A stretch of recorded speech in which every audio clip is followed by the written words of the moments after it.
നമ്മുടെ ഗാരേജിൽ ഇന്ന് സർവീസിന് ഇറങ്ങുന്നത് ഒരു ജൈറോ ടോയ് ഹെലികോപ്റ്ററാണ്. ഇത് നമ്മൾ സെയിൽ ചെയ്ത ഹെലികോപ്റ്ററാണ്.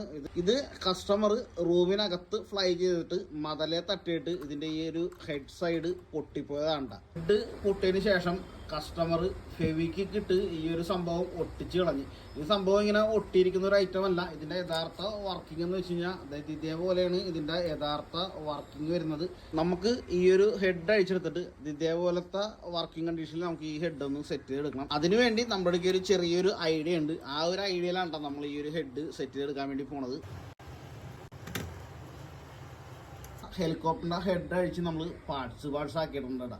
അപ്പോൾ അത് ഇവിടുത്തെ ഒരു പിന്നാണ്, ഇതിൻ്റെ രണ്ട് സൈഡിലെ പിന്നാണ് പോയേക്കുന്നത്. പിന്നെ അതുകൂടാണ്ട് ഇതേപോലെ പശയിട്ട് വെച്ചിട്ട് ഇത്തിരി ബുദ്ധിമുട്ടായിരുന്നുണ്ട് ഇത് പൊട്ടാണ്ടെന്ന് അഴിച്ചെടുക്കാനായിട്ട്. നമ്മൾ ആ ഹെലിയുടെ ഹെഡ് റെഡിയാക്കി എടുത്തിട്ടുണ്ട്. ഇതേപോലെ വേണമുണ്ട് ഇതിൻ്റെ വർക്കിംഗ് സിസ്റ്റം വരാനായിട്ട്. ഹെലികോപ്റ്ററിൽ നമ്മൾ ഹെഡൊക്കെ സെറ്റ് ചെയ്ത് കഴിഞ്ഞിട്ടുണ്ട്. ഇതാണ് അതിൻ്റെ യഥാർത്ഥ വർക്കിംഗ് കണ്ടീഷൻ എന്ന് പറഞ്ഞാൽ. ഇതേപോലെ വേണം ഹെലിയുടെ ഹെഡ് വർക്ക് ചെയ്യാനായിട്ട്. അപ്പോൾ നമുക്കിതൊന്ന് ഫ്ലൈ ചെയ്ത് നോക്കാം.